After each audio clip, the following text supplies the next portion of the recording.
Nagaan gooftaa isiniif haa ta'u akkam jirtu fayyuma maqaa waaqayyo isin gargaaree nagaa taatanii gooftaan sinaa eebbisuu yeroo darbe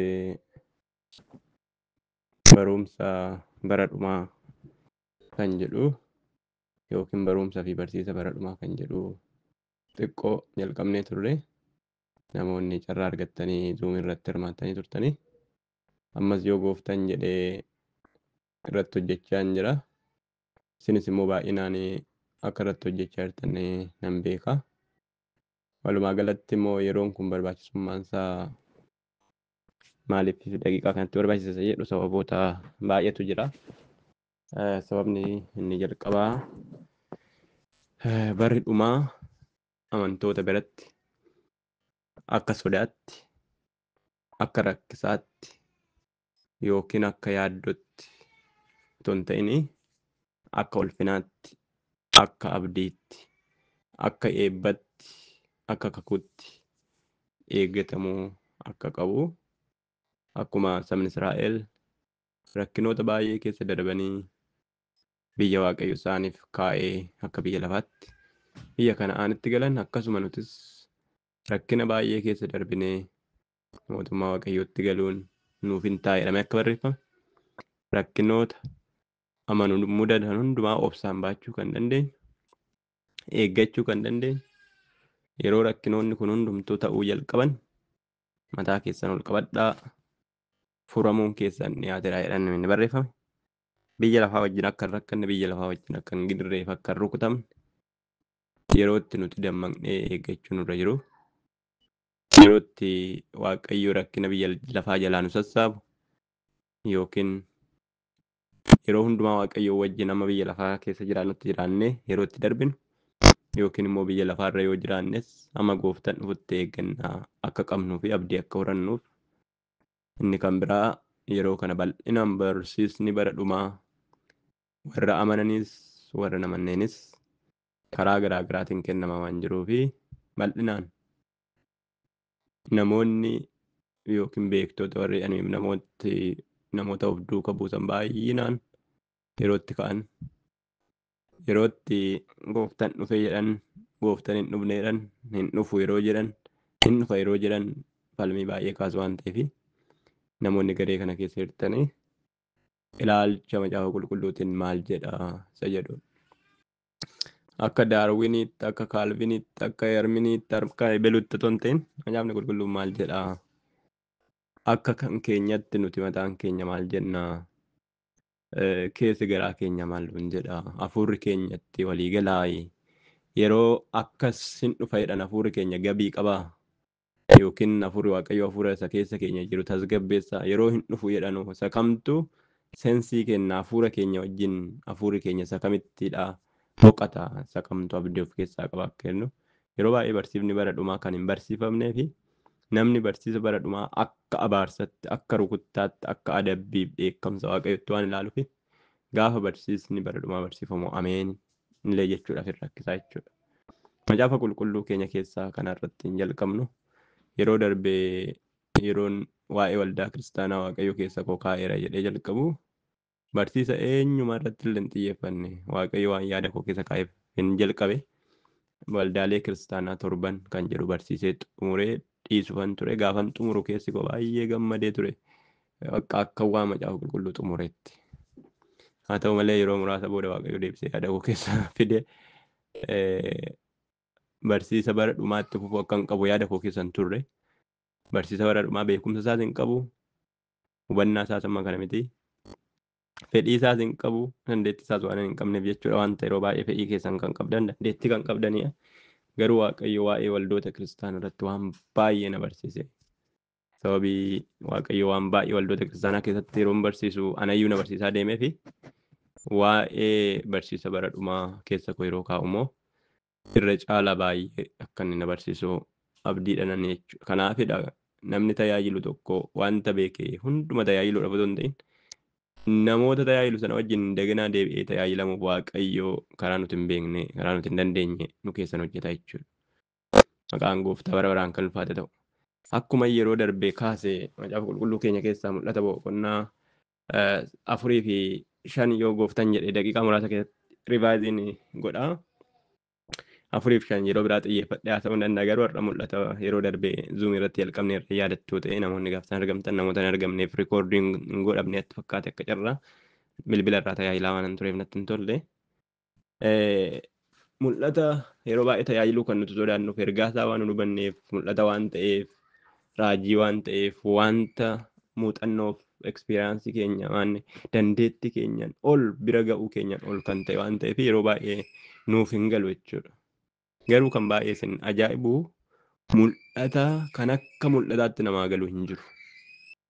Sababiin isaa maaliif tokkoof tokkoon jechaaf jechaan kallattiidhaaf kallattiidhaan hiikee lafa qaba. Kan nuti nuuf hin galleef maaliif wanti inni achitti haasa'u yaada namaatiin ol waan ta'eef. Yaada Yohaannis isa barreessatiin iyyuu ol waan ta'eef. Nuti wanta takka arginee hin beekne. Nuti wanta waan akkasii takkaa dhageenyee hin beekne. Takkaa dhageettii fi arguu otoo hin ta'in erga macaafni mul'ataa barreeffamee dubbifne iyyuu yaada keenyaan qorannee yookiin hubannee soorii gidduu an gargar ture akka gargar cite hin beeku.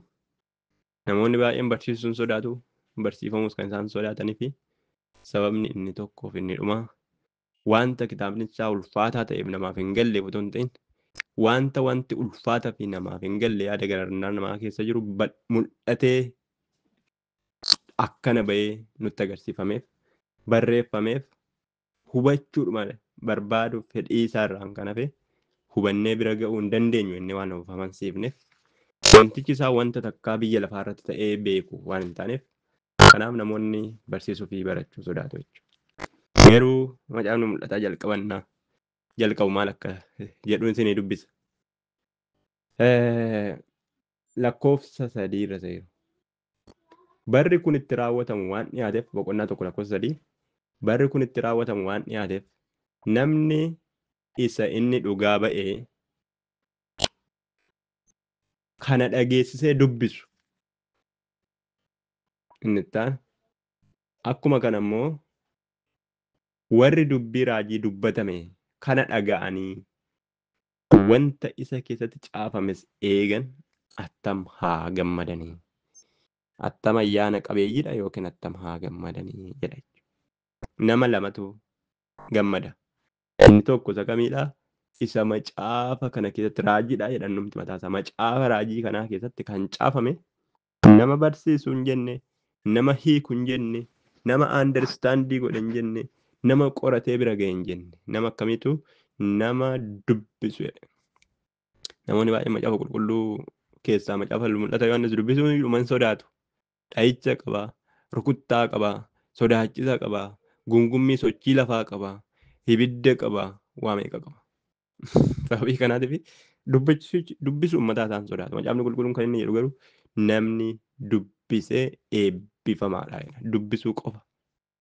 Reading maanbab bicha kan nu gaafatu macaafa mul'ataa Yohaannis ibsuudhaaf, qo'achuudhaaf, hubachuudhaaf dubbisuu qofa nu gaafata.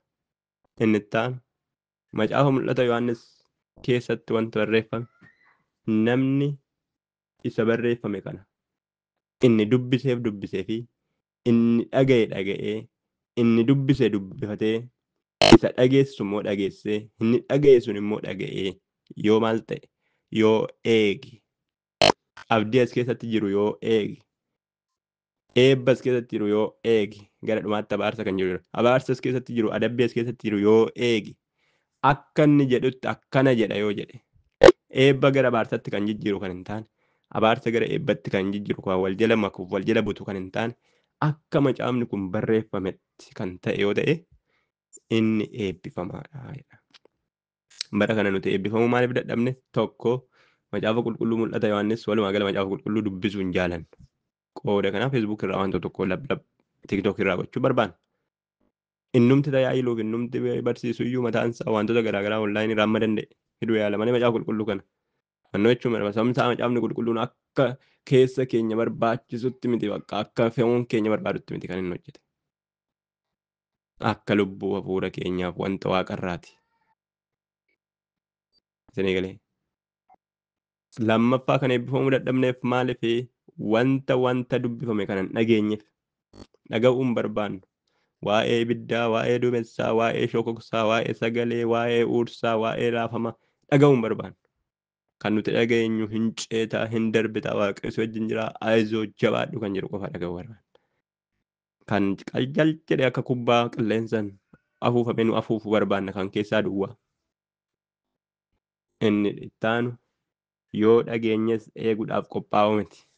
Eeggannaa hin qabnu, abdii hin qabnu, cal jenneetuma dhageenyetuma sodaanna warra biyya lafaa wajjin qixxuma. Hinda'uun isaan caalayyuu isaan hin dubbifanne waan ta'eef baay'een sodaatan. Isaan caalayyuu hin sodaanna roobni hin yaaddoofna nuti. Eeggannaa keessaa hin qabnu. Achi keessatti isa eegame, isa achi keessatti barreeffame ebeluu wajjin hin baddu isa jedhee nuti irraan deebinu. Hin eeggannu dubbii isaa. Isa dhageenyattuu nutti farada. Macaafni qulqulluun isuma dhageessan dubbii waaqayyootiin isinitti faradama jedhamee barreeffame. Kanatu isinitti faradan seenaa dubbii nani dubbadhe isinitti farada. Guyyaa firdiitti macaafa qulqulluu boqonnaa dhuma keessatti hin laalla. Macaafonni hin banamanii jedha. Achi keessaa macaafni dubbii waaqayyoo hin baname. Wanta nuti hojjennu ni yaadatu hin baname. Kan hojii keenyaa hin baname. Macaafni qulqulluun akkas jedhee sitti dubbatee sagalee waaqayyo. Gaafa guyyaa akkasii iddoo akkasitti ebeluun akkas jedhee sitti dubbate ati garuu hin dhageenye. Ati garuu dhageessati immoo eeguu dadhabde jedhetu sitti faradaa jedha. Kanaaf obboloota koo eebbas keessa jira. Kan nuti hubachuudhaaf hin barbaanne, fedhii dubbisuu hin qabaanne, wanti inni nuu galuu dideef maaliif? Macaafni mul'ata boqonnaa 3 kan nuu galuu dideef maaliif ta'edhu? Sababni isaa macaafa qulqulluu keessatti Qorontosa jalqabaa boqonnaa 2 keessatti akkas jedha. Qorontosa jalqabaa boqonnaa 2 keessatti caabbata qulqullaa'oo keessatti boqonnaa 2 lakkoofsa 9 irraan kaasee dubbisa. Caaffata qulqullaa'oo keessatti wanta waaqayyo warra isa jaallataniif qopheessee ijji namaa hin argine. Ijji hin argine. Takkaa namni dhalatee amma ammaatti wanta waaqayyo nuuf qopheesse arge hin jiru. Tokko. Kan nu galuu deefisa kanaaf sababni isaanis isaan keessa jira. 2 gurri namaa takkaa hin dhageenye. Ijji namaas hin argine, gurri namaas hin dhageenye. Inni dhumaa wanta ijaa fi gurri hin dhageenye, ijji hin argine. 3ffaan yaadni namaas takkaa bira hin geenye. Sababii kanaatiif inni tokko kana barsiisa, inni tokko sana barsiisa, inni tokko sana barsiisa. Ani akkas natti fakkaatedha, inni sun akkas natti fakkaatedha, inni kun akkas natti fakkaatedha. Namni hundumtuu ilaalcha mataa isaatii kaa'a. Sababni isaa maaliif? Yohaannis iyyuu ilaalcha mataa isaatii kaa'e.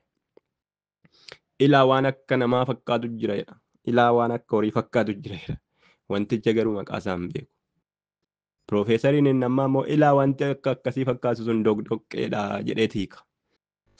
Yaada mataa isaati. Sababni isaa yaadni isaa iyyuu bira hin geenye. Namni wanta ijaan hin argine, wanta gurraan hin dhageenye yaadan bira ga'uullee danda'a. Garuu rakkoonsaa macaafni qulqulluun kan inni jedhu yaadumaan illee bira ga'uun hin danda'amne jedha. Ogummaa biyya lafaa waa'ee isaa haasa'a. Boqonnaa 1 keessaa kaatan yoo dubbiftan, boqonnaa 2 lakkoofsa 9 olitti kaatan yoo dubbistan, waa'ee ogummaa biyya lafaa haasa'a. Waa'ee ogummaa waaqayyo haasa'a. Ogummaan biyya lafaa Piroofeesar, Dooktar, Paaster, something isin jettan hundumti isaa bira hin geenye. Wanta gowwummaa waaqayyo fakkaatu ogummaa namaarra caala jedhamee kan inni barreeffame.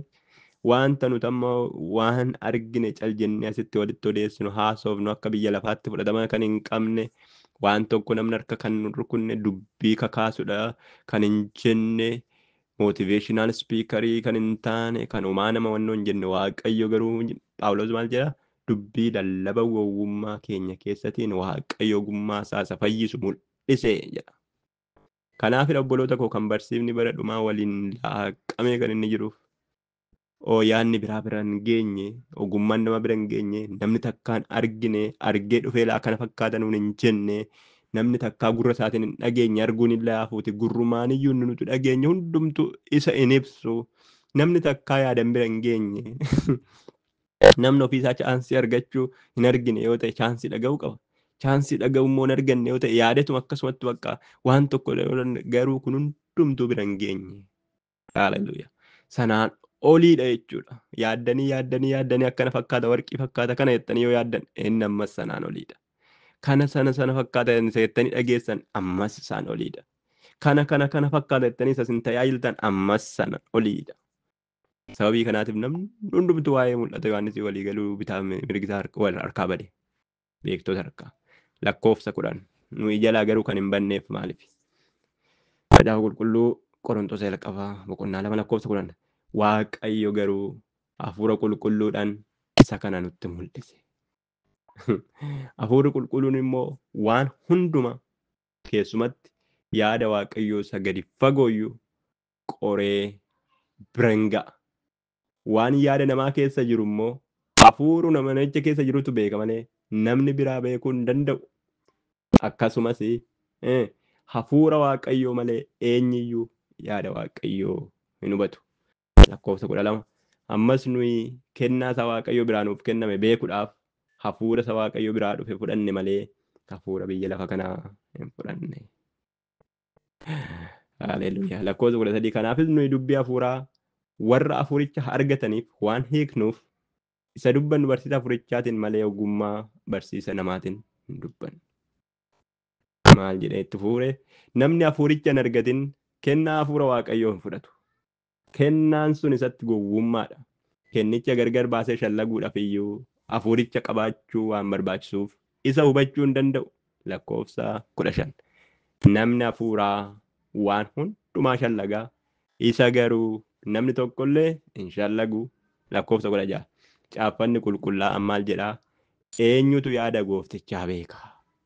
Eenyutus isa gorsuu danda'a? Jedha. Nuyi garuu rakkoon keenya maalidha?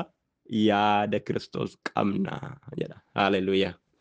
Gooftaan maqaan isaa kan ulfaate haa ta'u. Sababii yaada Kiristoos qabnuuf yaada Kiristoos keessa kan jiru hafuura qulqulluu waan qabnuuf yaada Waaqayyoof yaada Kiristoos nuuf yaadee qorree bira ga'uu hin dandeenya. Kanaaf akkan yeroo darbee kaasuuf yaale barsiisa mul'ata Yohaannis irratti hojjechaa hin jira. Barsiifni mul'ata Yohaannis yookiin barsiisa bara dhumaa keessatti jira. Barsiifni bara dhumaa mul'ata Yohaannis qofa osoo hin ta'in macaafa qulqulluu keenya guutummaatti guutuu keessa jira. Garuu rakkoon nuti qabnu kutaa macaafa qulqulluu isa kana iddoo kamiin galchaa? Isa kana iddoo kamiin galchaa? Isa sana iddoo kamiin galchaa? Isa kana jechuun maal jechuudha? Isa jedhudha jechuudha. Sababii kanaatiif macaafota mul'ata Yohaannisiif qofaaf otoo hin ta'in macaafota kakuu moofaaf raajotaa macaafota kakuu haaraa keessatti gooftaa Yesuus wangeelota keessattiif kan kana fakkaatan ergaa keessatti iddoo baay'ee jira. Achi keessaa garuu isa kamtu dura, isa kamtu booda, isa kamtu iddoo kanaadha, isa kamtu kana jechuudha, isa kamtu kana jechuudha. Yeroo baay'ee namoonni macaafa wangeela keessaa iddoo tokko fudhatanii xiqsiin kun maal jechuudha jedhu. Xiqsiin sun maal jechuu akka ta'e garuu macaafa mul'ata Yohaannis keessatti baay'ee argan. Macaafni mul'ata Yohaannis barsiisa bara dhumaa jedhama. Barsiifni bara dhumaa kun irra caalaan isaa iskaatoloojii jedhamu. Iskaatoloojii jechuun loojii jechuun akkuma qo'annooti. Iskaat jechuun immoo last time yookiin bara dhumaa jechuudha. Yeroo dhumaa baroota dhumaa. So kana jechuun maal jechuudha? Lasting is wanta dhumaa jechuudha. Lasting is last time. Inni kun afaan saayinsiiti jechuudha. Kanaafuu abdiin kiristaanaa inni guddaan biyya lafaarraa adda kan isa godhu waa'ee bara dhumaati. Sababni isaa biyyi lafaa waggaan manaa keessatti akkas taate haala kanaan yoo deemte hin baddii hin gubatti akkana yoo taate hin taate akkas jedhanii qo'atu. Isaan kan qorataniif maaliif hin dhumnaa hin badnaa jijjiiramni qilleensaan ta'a kun hin ta'a kanabii ganaatiif akkas taanadha. Waa'ee waaqayyootiif miti. Nuti immoo kan qorannuuf hin dhumti hin baddii sagalee waaqayyoon ni jedhe dhugaadha. Ammuma ishiin dhumaa badaa deemtu nuti immoo abdii keenyatti tarkaanfii tokko achi siqaa deemnaa gammachuutti ulfinatti guddinatti siqaa deemna seeru abdan. Kanattuu gargar taane nuti biyya lafaa wajjin. Kanaafidha kan biyya lafaa wajjin isinirraan ba'u guyyaan sun waan ta'eef yaadda'ina. Mataa keessan ol qabadhaa. Haleluuyaa. Ulfinaan waaqatti butamuudhaaf jirtu. Kan inni jedhuuf. Barri dhumaa iskaatoloojii san jedhe qofa otoo hin ta'in macaafa mul'ata Yohaannis Ingiliffisa Revelation jedhama. Revelation. Revelation jechuun jecha Ingiliffaa reveal yookiin immoo revealed. Reveal jechuun oriijinaal isaa jechi hundeen isaa reveal jechuun isaa hiikan samaanni mul'ata yookiin wanta mul'ifame jechuudha. Afaan Oromoon isaa baay'ee bareedaadha. Mul'ata. Mul'ata inni jedhu vision yookiin abjuu qofa otoo hin ta'in hiikan isaa inni dugda duuba jiru mul'ata jechuun maggalat jechuun maal jechuudha akkamitti akkasini ibsuun beeku amaariffa maggalat jechuun mul'ata yookiin abjuu yookiin wanta hiika hin qabne otoo hin ta'in wanta dhoksaa ture samma Qorontos irratti dubbifan wanta dhoksaa ture wanta yaada namaatiin bira ga'amuu hin dandeenye wanta ijji namaa argee hin beekne namni dhaga'ee hin beekne wanta yaada namaa keessatti iyyuu namni yaadee taa'ee asii fi Ameerikaa qaqqabuu danda'a miti namni yaadee akkana ta'uu danda'a jedhee bira ga'uu hin dandeenye. Kana jechuun dhoksaa hidhan jechuudha. Misxir jechuudha. Mul'ata inni jedhamu garuu maal jechuudha? Mul'anni dhoksaan sun namatti ba'ee akka isaaf galutti, akka inni yaaduu danda'utti, akka inni hubachuu danda'utti, akka inni beekuu danda'utti, akka inni arguu danda'utti, akka inni isaaf galutti yeroo ba'ee mul'atu yookiin ifoomu yookiin itti dubbatamu jechuudha. Macaafa mul'ataa jechuun revealed apocalypse afaan wannootiin afaan Giriikiitiin apocalypse mul'atuma Yohaannis apocalypse jedhanii waamu jechuudha. Apocalypse jechuun mul'atuma Yohaannis mataansaa maal jechuudha wanta dhokataa jiru alatti ba'ee mul'ate jechuudha. Fakkeenyaaf wanti tokko girgiddaa duuba jira yoo ta'e girgiddaa duuba jira bineensa jettanii sammuu keessatti yaaduu dandeessu waa shokokse haa jennu. Bineensa jettanii yaaduu dandeessu shokokaa sana immoo dhageessan hin dhageenyedha miti gurri namaa hin dhageenyedha. Shokokaa sana immoo dhageenye waa bineensa jettanii immoo yaaduu dandeessu sammuu keessan akkasumaan yaadni sun immoo bineensaa ta'uu namaa ta'uu bira hin geenye girgiddaan isin gidduu jira ijji keessan hin argu bakka waan ta'e garuu akka jiru isiniif gala sagalee isaa immoo dhageessanii miti amma qilleensa hin arginu gini immoo muka naaraas immoo hin argina sagalee hin qabu halleluyaan jedhu maal jedhu kan raafamu mukatu sagalee dhageessa malee qilleensa sagalee isaa mataa isaan qabu yaannee gurraatti dhamoo diimtuudha inni immoo yaannee immoo bira hin geenyu sakkasii yeroo ba'ee nutti mul'atu jechuudha nutti mul'atee nuuf galu jechuudha. Kanaafidha ija hafuuratiin kan inni jedhamu macaafni qulqulluun nama dubbisetti yaada hafuuraa qabna yaada Kiristoos qabna yaada Kiristoos keessa isa jiru kan beeknuuf hafuurri keenya hafuura Waaqayyoo keessa waan jiruuf wanta yaada Waaqayyoo keessa jiru nuuf ibsa ni jedhameef isa kanaaf jechuudha. Haleluuyaa warri biyya lafaa jiran keessaa garuu hafuuraan qaban waan ta'eef kennaa hafuurichi kennee ittiin yaada Waaqayyoo ittiin beekan iyyuu immoo hin qabanii. Kennaa sana immoo yoo qabaachuu baatan hafuuricha gargar baasuu hin danda'an waa shallaguu hin danda'ani. Nama hafuura sana qabu garuu wanti tokkoyyuu isa shallaguu hin danda'u. Kan inni jedhuuf sababii isaan nu understand nu gochuu hin danda'an jechuudha. Kanaaf kan nuti abdiin keenya bara dhumaa keessa kan inni jiruuf waa'ee kanaa qorannaa jechuudha. Kanaaf part of theology concerned with death, judgment and the final destiny of soul and humankind. Kanaaf teoloojii gosa garaagaraa jira garuu skaatooloojii inni jedhu gosa teoloojii ta'ee teoloojii jechuun waaqummaa kan ittiin qoratan gosa isaa ta'ee waa'ee bara dhumaa, waa'ee du'aa, waa'ee firdii, waa'ee xumura lubbuu namaa eessa akka ishiin dhattu maal akka taatu namni yoo du'e bakka addan du'ee xumurameera moo abdii qaba du'a booda. Hin jiraatamoo lafarra jiraatamoo waaqarra jiraatamoo foonsaa wajjin jiraatamoo hafuurasaa wajjin jiraatamoo hin du'amoo du'aa ka'amoo toon du'in jeeddaramoo isa jedhu kan qoratudha jechuudha. Jechichi jecha Giriikii iskaatolojii jechin Giriikiiti waan ta'eef jechi Giriikii naannoo bara jaarraa 19ffaa keessa gara walakkeessaati kan inni itti fayyadamuu jalqabeedha. Kanaaf gaaffiiwwan akka kanaa waaqniif lafti kun maal ta'uu hin badumoo hin badanii yoo akkas ta'e immoo barri dhumaa hin jiramoo hin jiru. Yoo barri dhumaa jiraate barri dhume yoo jennu immoo baraabarri yoo inni jennu maalidha? Silaa baraabaraan jiraanna jedha akkamitti immoo barri dhumaa? So baratu dhumaa moo lafatu dhumaa? Samiitu dhumaa? Okay, samiin oo mul'atu okay laftillee waan qabatamaan fi wannoodha samiin inni hin qabatamne nu waan taane kun dhaqanii waxu kan waan taane kun akkamitti baduu danda'a? Okay, silaa lafti lafa qabatamtuudha waan ta'eef okay baduu danda'a. Eessadhatti immoo lafti kun lafti guddoon kun yoo tatarsaate waamatti gadi buuti yookiin wayitti ol baate malee eessadhatti? Dhuguma akka shaamaa baqxeeti moo walitti dachaftee akkuma uffataatti moo maal taate akkamitti akkam ta'uu dandeessi? Dhootee moo gubatti moo maal taaseedhu? Gaafa qulqulluu keessa sakaa'ame jechuudha. Okay. Uumama boqonnaa 8 irratti akka lakkoofsa 22tti egaa amma bara lafti kun jiraattutti jedha jechuudha. Kana jechuun amma bara lafti kun jiraattutti jechuun bara lafti kun duutu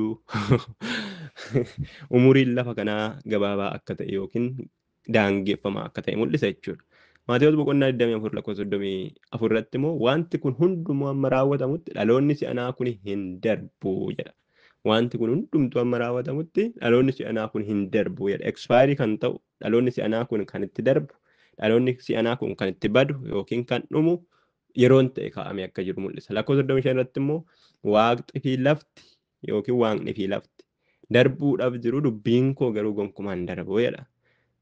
Jedhanii waaqni fi lafti darbuudhaaf jiru jechuun yeroo kaa'ameef jira jechuudha. Mul'ata boqonnaa 20:11 irratti maal jedha?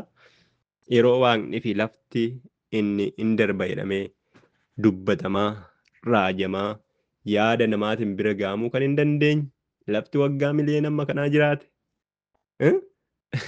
Amma ammaatti noormaalii kan ta'e biiftuun kan baatu, kan deebitee galtu, kan dhi'u, kan bari'u, guyyaan kan jiru, waqtii wal naanna'e kam hamma ammaatti namni kan irra jiraatu, kan wal horu nyaata indee lafti yoo badde nuti maal taana jedhudha jechuudha. Amma kana muluu maal jedha? Mul'ata boqonnaa 20:11 irratti yeroo raawwatamu laftii fi waaqni fuula isaa duraa hin baqatanii jedha. Eessa akka kanaan hundu.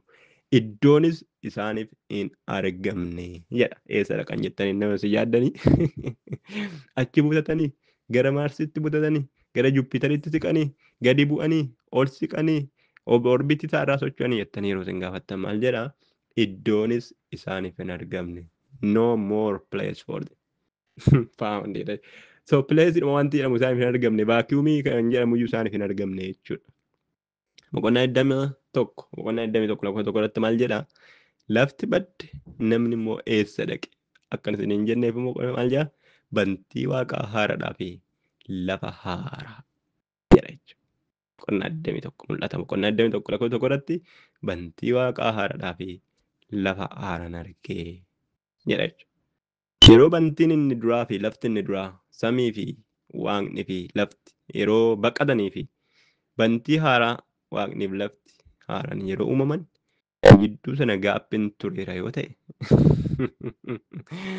jidduu sanatti namni iddoo kamirra dhaabate qilleensa irra dhaabate moo qilleensumtuu hin jiru yoo ta'e samiidha miti qilleensa jechuun silaalamiinis badee yoo argate namni jidduu sanatti eessa dhaabate amma bantii haaraaf lafa haaraatti seenutti.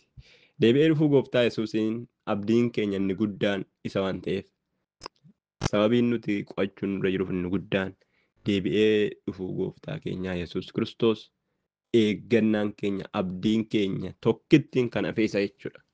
Macaafa mul'ata Daani'el keessatti Daani'el raajichaa keessatti yeroo biraa yeroo qo'annu macaafa yeroo qo'annu keessa deemnee qo'achuu dandeenya. Macaafota mul'ata Yohaannis boqonnaa 1-3 kana dura qo'anne keessatti seenaa waldaa kiristaanaa yookiin immoo ergaawwan waldaa kiristaanaa 7 qoranne jechuudha. Sana keessatti gara rikoordii 10 kan ta'u yuutuub irra kaa'eera. Achirra jira. Isaan sana yoo argattan gaarii ta'a jechuudha. Boqonnaa 4 irratti garuu maal jedhaa? Mul'ata Yohaannis boqonnaa 4:1 irraa maal jedhaa? Kana booddees ani ilaaleen ergaa adda barreessee booddee ergaa kana waldaa hundumaaf kana barreessi jedhee ergaawwan waldaalee 7 kennee booddee ilaalanii waaqa keessatti balbala banama tokko argee.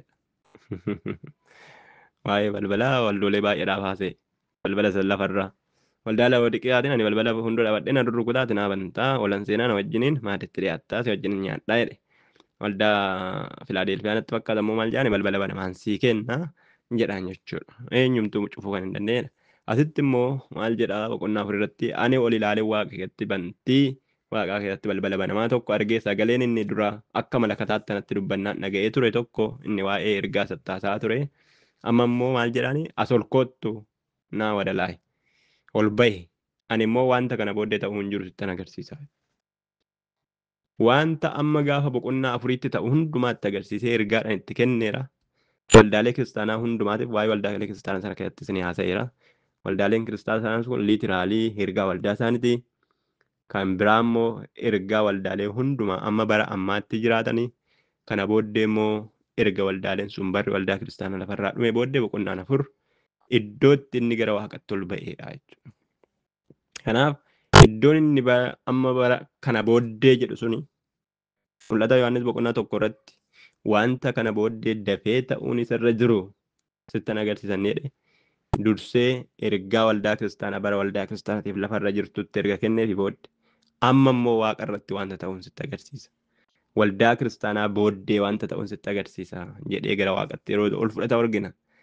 Akkuma kana barsiisonni macaafa qulqulluu fi akkasuma akka mul'ata Yohaannis kanatti kan inni itti walii galamu yeroo Yohaannis gara waaqatti ol fudhatame balbala waaqa keessaatti agarsiifame kanaan dura lafarra ture waldaalee lafarraa hundumaatiif ergaa barreesse amma immoo ol fudhatame yeroo jennu akkuma kana waldaan kiristaanas amma jidduu 4-5 keessatti ol fudhatamte sana booddee waaqa irratti akkaataa waaqeffannaa waaqa irraa kan inni kaa'ee agarsiisu waldaaleen kiristaanaa kun bara lafarraa qaban kana xumuranii yeroo ol fudhataman yookiin yeroo gooftaan dhufee ol isa fudhatu ingiliffaan raapchar isa jennu yeroo ta'u yeroo sana boqonnaa 4-5 keessatti wanta waaqa keessatti ta'u kan mul'isudha.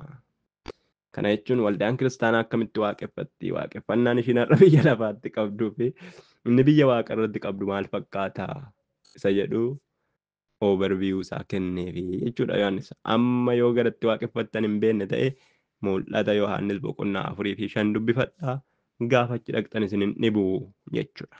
Waaqeffannaa warri waaqeffattan warri faarfattan warri tajaajiltan hundumtuu 4-5 naa dubbifattan ulfinni waaqayyo akkam guddaa akka ta'e isiniif galaa jechuudha. Kanaaf deebi'ee dhufuu gooftaa keenyaa yeroo qorannu cal jennee deebi'ee dhufuu gooftaa keenyaa qofa otoo hin ta'in kakuu moofattas achi deebinee jalqaba irraa kaasee maaltu ture isa jedhu qabaachuu danda'u nu dheera.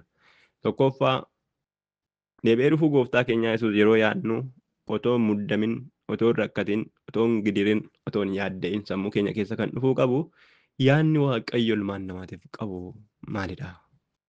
Macaafa qulqulluu iddoo Qorontoos dubbifannetti yaada waaqayyo hubachuu kan dandeenyu hafuura waaqayyoo qofaafi jedha. Hafuura waaqayyootiin hin guutamne hin qabaanne yoo ta'e namni yaada waaqayyoo isa gadi fagoo hubachuu hin danda'u. Haaleluyyaa. Kanaaf yaada waaqayyoo barbaachisa. Yaadni waaqayyo ilmaan namootaatiif qabu karoorri waaqayyoo si jalqabsi jammar. Nama balleessuudha moo nama tolchuudha moo nama jiraachisuudha moo nama ajjeesuudha isa jedhu beekuu qabna. Kanaaf yaadni waaqayyoo maalidha? Namni bara baraan akka jiraatu. Yeroo jalqaba nama uumu waaqayyo waa'ee du'aa meeshiniin goone sammuu isaa keessatti waa'ee du'aa hin beeku. Garuu for knowledge yookiin dursee waan hundumaa isa booddee ta'u waan beekuuf karoora isaa bara baraa keessatti akka namni du'u akka namni irraa kaatu waan beekuuf namaaf filannoo kennee namni filannoo isaatti du'aaf jireenya du'a jireenya du'a kan barbaadde filadhu jedhe. Yoo du'a filatte hin duute yoo jireenya filatte garuu sii wayya deebiitti mee waaqayyo miti deebiitti meera barsiisonni tokko akka kanaadha. Kana kana kana jedhaniitu akkaataa deebiitti isinii himan tokko isinii kennu. Yeroo sana yoo isinii gale isinii gala jechuudha. Namni kun wallaalemee dogoggoreetii wallaaleetii miti kan du'a filate bara barbaadee baree garaagarummaa isaa baree fedhii mataa isaatiin akka kana godhe jechuudha. Sana booddee waaqayyo karoora ilmaan namaatiif qabu isa kan bara baraa waan hin jijjiirreef waaqayyo gooftaan nama sana iddoo sanatti deeffachuudhaaf nama seexanni isa jalaa balleesse isa jalaa hate isa jalaa fudhate sana iddootti deeffachuudhaaf gatii amma har'aatti jiru kana baasee jechuudha. Amma ammaatti lammayyuu kan ta'aa jiru isa kana jechuudha. Inni kan biraa Garden of Eden yookiin Eden gannata jedhu jannata Eden akkasuma dhaaba Eden yaadachuu qabna akkuma waaqetti seera uumamaa yeroo waaqayyo nama uumu. Dhaaba Eden keessatti karoora waaqayyoo namaaf ergaan waaqayyoo itti gaafatamummaan waaqayyoo itti gaafatamummaan namaa akkam akka ture. Dhuma irratti gannata maqaan isaa jenilaa Geetsamaanee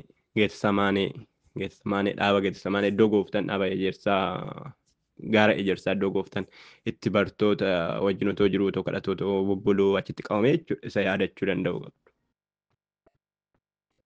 Karoora waaqayyo namootaaf qabu achitti deebisee kan inni haaresse daganaa jechuudha. Kufaatii ilma namaa yaadachuu qabdu kakuu fakkeessa Adaamii fi waan yeroo isaan kufan. Sana booddee waaqayyo boqonnaa 3 keessatti uumama keessatti waaqayyo kakuu isaaniif yeroo sana galee yaadachuu qabdu jechuudha. Kanaaf kakuu iddoo isaan eegale sana deebisee waaqayyo akkamitti haaressuudhaaf hojjechaa akka ture yaadattu jechuudha. Waaqayyo iddoo bara baraan jiraachuu namaatiif kenne erga ta'e jalqabumaa fedhiin waaqayyo namni akka bara baraan jiraatudha. Akka jiraatudha. akka jireenya jiraatudha. Yaada gaarii argate maaliif bara baraan immoo hin jiraachuun hin ta'u immoo jedhe. Isa kana beekuu qabna. Yeroo tokko namoonni Waaqayyo maaliif namni akka kufu godhe hin beeku moo akka isaan kufan beeka? Yoo beeka ta'e maaliif callisee dhiise maaf isaan hin oolchini ani gaafatu. Isa kana deebisuu danda'uu qabna. Inni kan biraan waa'ee dhufaatii gooftaa Yesuus isa lammaffaa kana hubachuudhaa fi deebi'ee dhufuu hin danda'a gooftaa Yesuus jennee abdii godhachuudhaa fi nuuf hin dhufa jennee kan keenya godhachuudhaa fi jireenya Waaqayyo irratti jiraatee gammadee darbu tokko jiraachuudhaa fi kan biraa yaadachuu kan nu qabnu waa'ee dura himamuu dhaloota gooftaa keenya Yesuus. Dhaloonni kakuu moofaa keessa jiraatanii waa'ee gooftaa Yesuus dhufaatii isaa kan isaan yaadan dhufaatii isaa isa jalqabaati. Nuti amma dhufaatii deebi'ee dhufuu kan inni jedhu dhufaatii lammaffaadha. Isaan yaadda'aa kan isaan du'an yaadda'aa kan isaan jiraatan waa'ee dhufaatii gooftaa Yesuus isanni fooniin dhalateeti. Yaadattaniif yoo ta'e gaafa dhufee jireenyatti nu jiraachisa nu bulchaa isaa wajjin jiraanna isaa wajjin moona isaa wajjin waggaa 1000 jiraanna kan jechaa turanii teessoo Daawit irraa kan dhufe hidda Isseey kan ta'e hidda Yihudaa kan ta'e leenci Yihudaa nu dhufa nurratti mo'a biyya lafaa kana moona kan jechaa isaan turan isa ture. Garuu yeroo isaan hundi isaanii otoo akkasitti abdatanii warri kaan amantii isaatiin hin du'an. Gooftaa Yesuus hin argine itti amananii garuu du'an kakuu moofaa keessatti. Akka sanatti otoo eeggatanuu du'an. Museen fa'ii akkasitti otoo eeggatanuu du'an. Namoonni raajonni akkasitti otoo eeggatanuu otoo lallabanuu otoo hin dhufan waan inni fakkaatu otoo hin beekin du'an. Akka yaada namaatti yaadni bira hin geenye waan ta'eef mucaadhaa ta'uu nama haa ta'uu waan ta'e haa ta'uu hin beekan inuma lallabu. Yohaannis qofaadha kakuu moofaa keessaa kan carroome gooftaa Yesuus hin arge. Raajicha Yohaannis kakuu moofaan isarratti raawwate. Yohaannis cuuphaa. Garuu mootummaa Waaqayyoo keessatti isa xinnaa jedhamee barreeffame. Haalleluuyaa. Innaa kakuu moofaa keessatti kan isaan dhufaatii lammaffaa jedhanii haasa'aa dhufuusaa eeggachaa turan dhufaatii tokkoffaa isa nuti gooftaa Yesuus fooniin biyya lafaa irratti dhalachuun cubbuu keenya nurraa qulleessedha. Isaan kufaatii isaanii isa jalqabaa sanaaf gooftaan gaafa biyya lafaa irratti dhufe isa xumuraa godha jedhanii abdachaa turan. Kan isin ajaa'ibu nuti garuu gooftaan ergaa already cubbuu keenyatti isa xumuraa godheedha dhalanne. Akkamitti akkasiin eegalan beeku. Nuti cubbuu warri kakuu moofaa ittiin ceephaaniin hin dhalanne. Nuti already gooftaan Yesuus cubbuu isa kakuu moofaa fudhatee erga inni balleesse indaganaa jannatatti erga nu deebisee dhalanne. Garuu rakkoon nuti qabnu isa already nuuf hojjetame isa gooftaan already hojjetee nu xumuree jannatatti nu deebise beekuu wallaaluudhaan waggaa baay'ee cubbuu keessa sodaa cubbuu keessa jiraanne.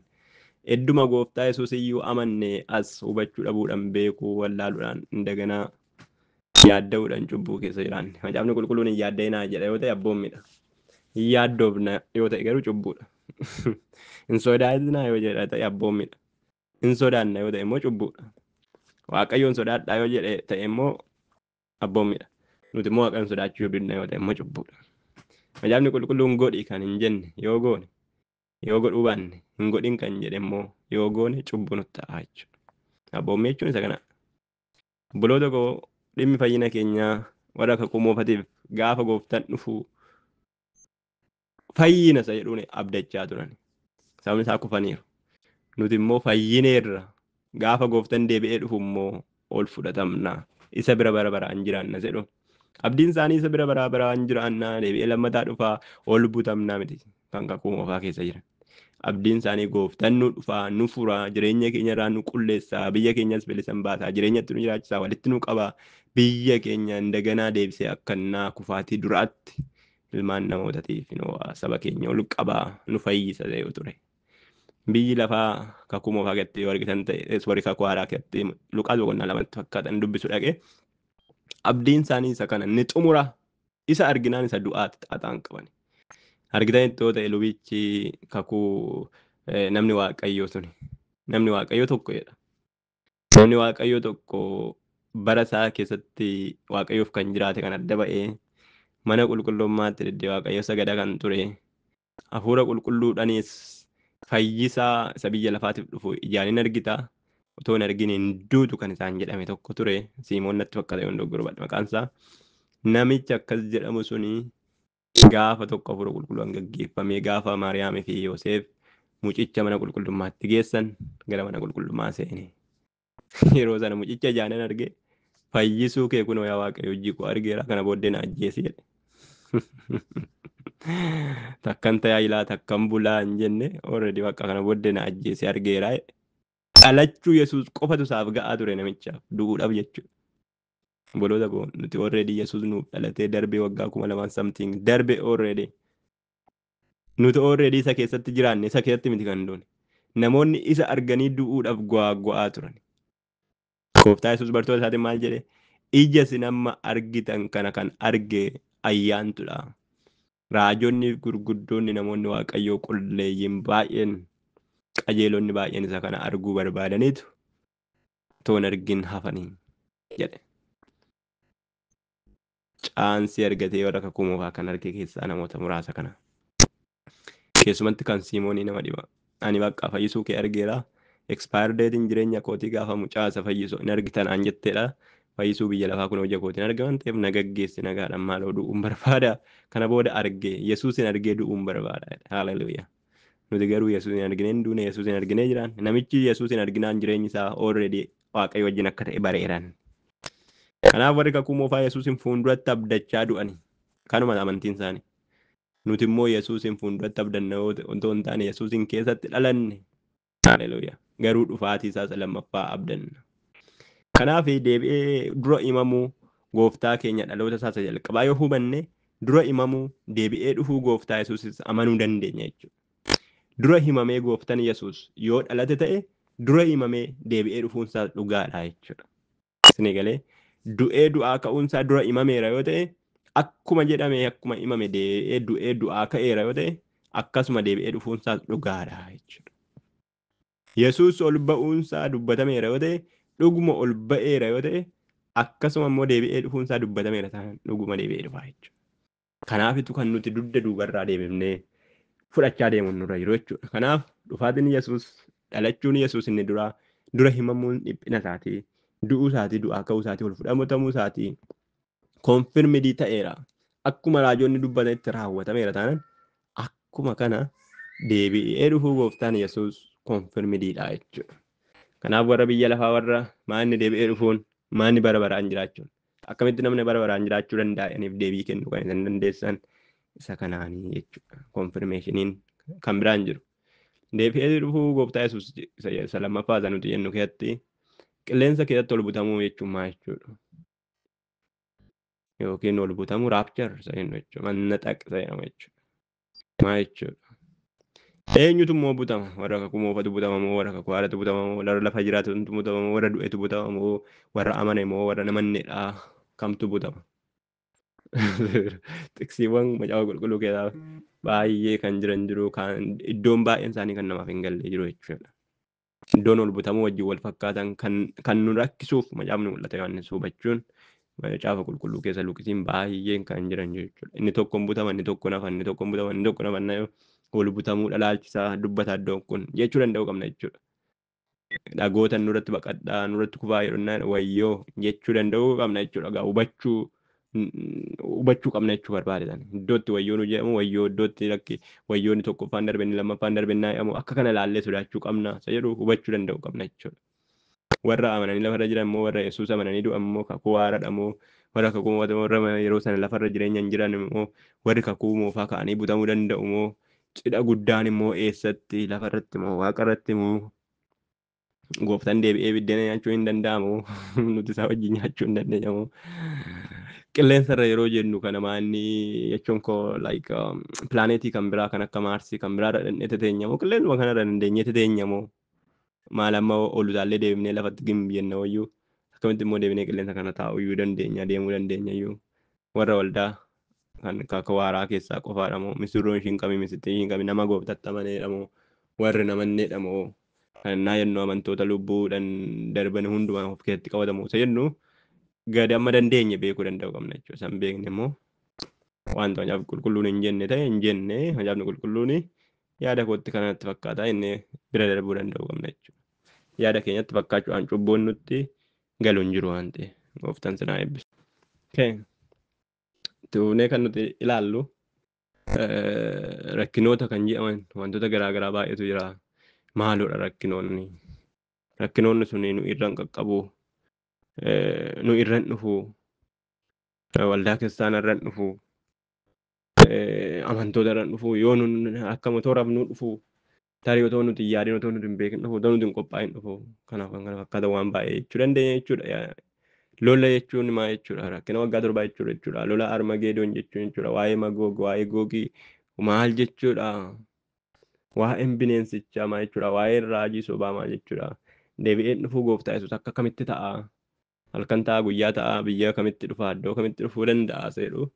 Waa'ee raajii sobduu, waa'ee bineensichaa, waa'ee qililee kuufama ibiddaa, waa'ee si'ool, waa'ee du'aa, mootummaa du'aa, kana kan fakkaatan, waa'ee seexanoota, waa'ee ergamoota Waaqayyoo, hojii isaanii, waa'ee hojii Waaqayyoo, hojii gooftaa Yesuusii, waa'ee hidhamuu seexanaa, waa'ee jireenya waggaa kumaa. Kana jechuudha kan nuti ilaaluun nurra jiru. Macaafa mul'atu Yohaannis yeroo qorannu akkan amma isiniin jedhee kan nuti kakuu moofaa keessaa beekne akkuma kana isaan ta'e faawundeeshin jechuun wanta inni irra dhaabatu wayii jechuudha. Macaafa Luqaas fi macaafa hojii ergamootaa irra sirriitti dhaabata jechuudha. Sababni isaa macaafni Luqaasii macaafota kakuu moofaa keessatti haanee macaafa kakuu haaraatiif bu'uura guddaa kan ta'ee fi tartiiban baay'inaan amma danda'etti baay'ee diteeli'aan kan barreesse waan ta'eef yeroo mul'ata macaafa Luqaas wajjin qo'achaa turre waan ta'eef hin beektu. Yeroo macaafni Luqaas gara xumuraarra ga'u gooftaan Yesuus akkaataa inni waa'ee du'a isaatii, waa'ee dhiphina isaatii, waa'ee fannoo isaatii, waa'ee irbaata qulqulluu, waa'ee maaloo dubbachaa akka ture akkuma dubbate immoo akkamitti akkana raawwate. Keessumatti immoo kan baay'ee isin dinqu du'ee akka inni du'aa ka'e guyyaa sadaffaatti koonfirmii akka isaan godhaniif guyyaa 40 biyya lafaarra akka inni ture hojii ergamootaa boqonnaa tokko. Boqonnaa 24 irraa kaasee boqonnaa tokkotti achi ce'aa jechuudha. Hojii ergamootaa boqonnaa tokkotti ce'aa jechuudha. Kanaaf walitti qabsiiftanii faawundeeshin yookiin iddoo inni irra dhaabatu godhattu jechuudha.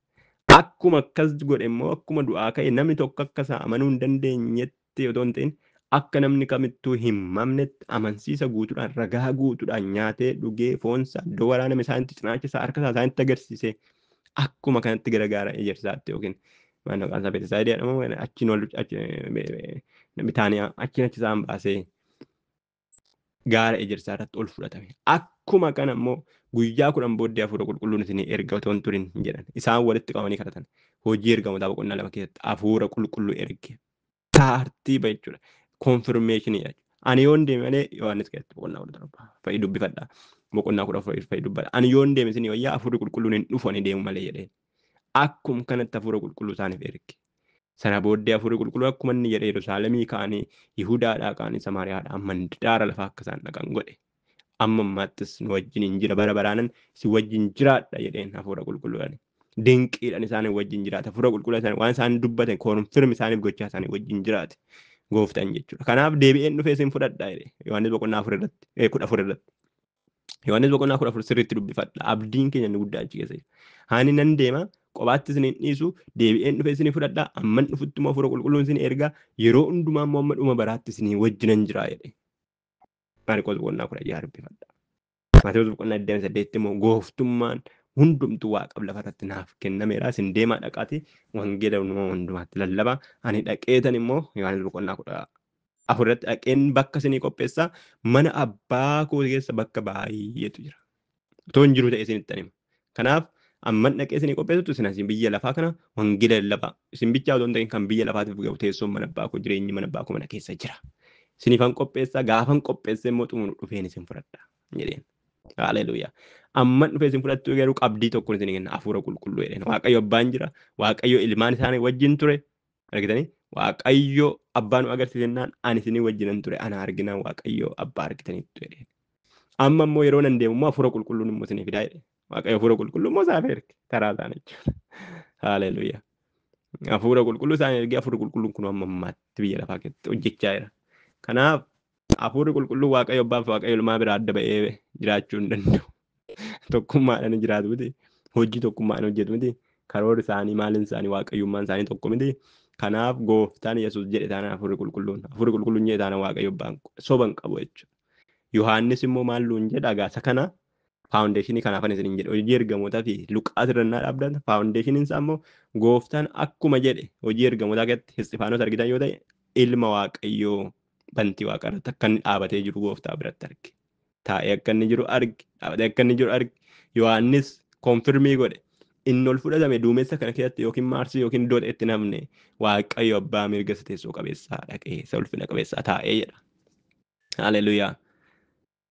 Maqaan gooftaa bara baraan kan ulfaate ta'u. Akkuma taa'e sana Yohaannis maal jedha dhuma irratti yeroo macaafa isaa barreessee waan hundumaa barreessee ergamaan itti dubbataa xumuree dhuma irratti maal jedha ergamaa otoo hin ta'in gooftaan ofiinsaa inni dhufuudhaaf jiru sun maal laan jedheedha shiisni dubbiseetanii yeroo biraatti deebinee baranna. Gooftaan ofiisaa xumura irratti boqonnaa 22 lakkoofsa 16tti ilaa ergamaa sana erge kana sagaduudhaaf kan nan jedhee ergamicha kan hundumaa natti dubbatee maal jedhaa kana hundumaa jedhe kan baay'ee nama dhibu garuu boqonnaa 22 keessatti iddoo baay'eetti itti dubbatame boqonnaa 22tti garuu ofiisaatti dubbate jechuudha.